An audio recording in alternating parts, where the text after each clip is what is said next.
લે ભાભી, પછી શું થયું ખબર છે?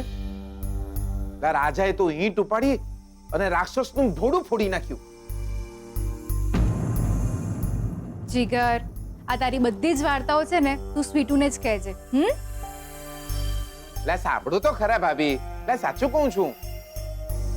લે પછી રાજા ફ્રી થઈ ગયો અને રાણી પ્રેગ્નેન્ટ થઈ ગઈ. આ રાજાઓનું એવું જ હોય, કાં તો યુદ્ધ કરે કાં છોકરા કરે. Shut up. લે સાચું કહું છું.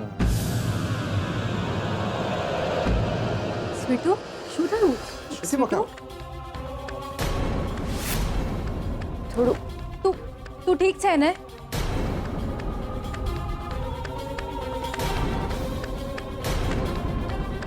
સ્વીટુ, સ્વીટુ, તું ઠીક છે ને? તમે ઠીક સ્વીટુ, બકા?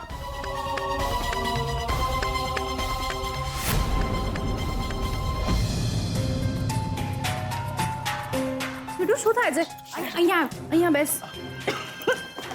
જો આરામથી બેસ અહીંયા. શું થાય છે તને? જીગર, પ્લીઝ થોડું પાણી લઈને આવ ને. હા.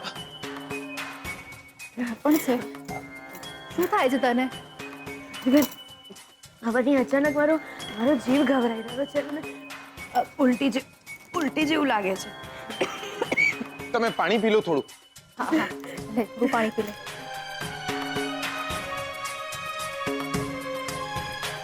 હું ડોક્ટરને બોલાવું છું. હા, ના શ્રુતિ, હવે મને સારું છે.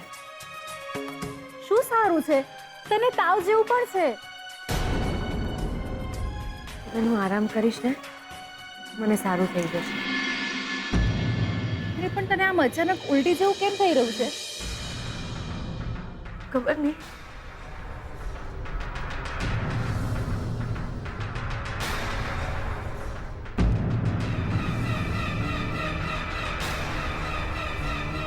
અરે જીગર,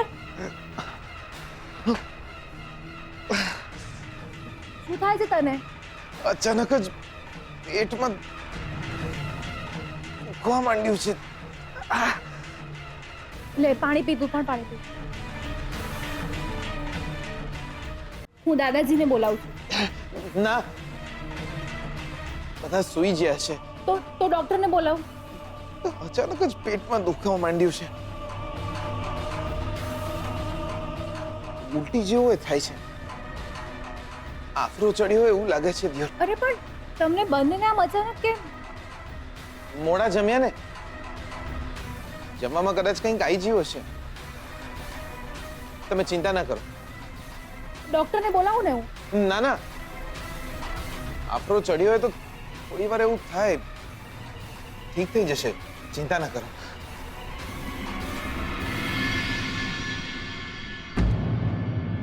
શોધન, આઈ થિંક જીગર અને સ્વીટુને બંનેને ફૂડ પોઈઝનિંગ જેવું લાગે છે. હમણાં તો તબિયત સારી છે, પણ જો વધારે ખરાબ થશે તો ડોક્ટરને બોલાવવા પડશે. Food poisoning? બંનેને એટલે સ્વીટુની સાથે સાથે જીગરની પણ તબિયત ખરાબ થઈ છે. એ બંને સાથે જમ્યા હતા અને એ પણ લેટ. સ્વીટુની સાથે સાથે જીગરને પણ ચક્કર આવી રહ્યા છે. એને પણ ઉલટી જેવું થઈ રહ્યું છે.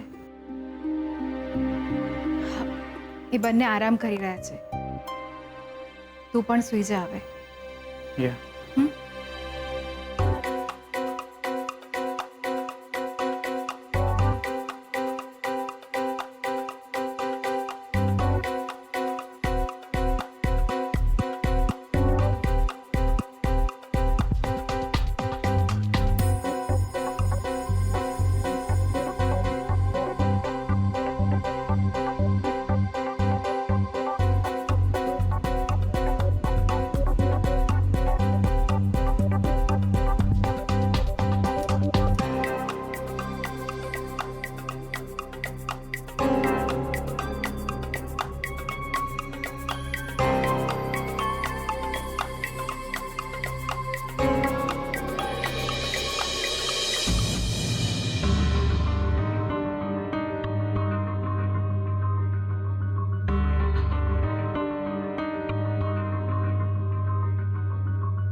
તમે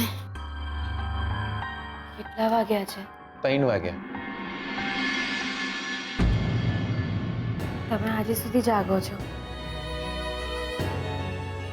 જાઓ, સૂઈ જાઓ. તમારી પણ તબિયત સારી નથી ને?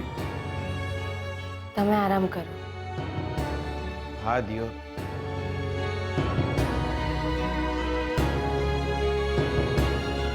બે વાર ઉલટી થઈ જઈ. ખબર નહીં શું થયું છે.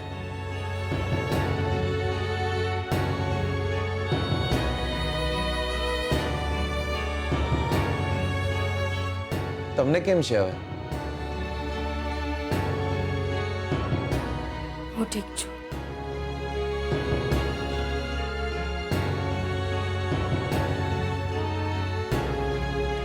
જાઓ તમે, બહુ મોડું થઈ ગયું છે. ઠીક છે, પણ બકા જો તબિયત બગડે તો મને ફોન કરી દેજો, હું દોડીને આવે.